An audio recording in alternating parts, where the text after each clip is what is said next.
Ito, anong tawag dito? Ha? Anong tawag dito?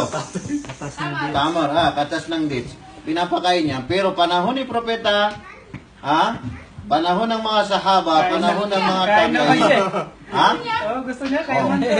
Oh. Kasi ganyan talaga. Panahon ng mga tabi ay ninunguya nila ito. Ninunguya.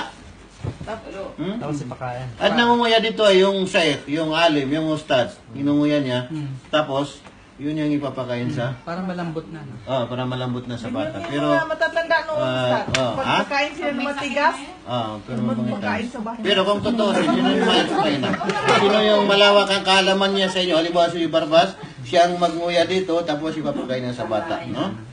Pero ako nga, isang beses, hindi ko rin nagawa talaga. Kasi ayoko na magkaroon ng yung penis niya. Yung alam mo naman, di ba? Iba naman.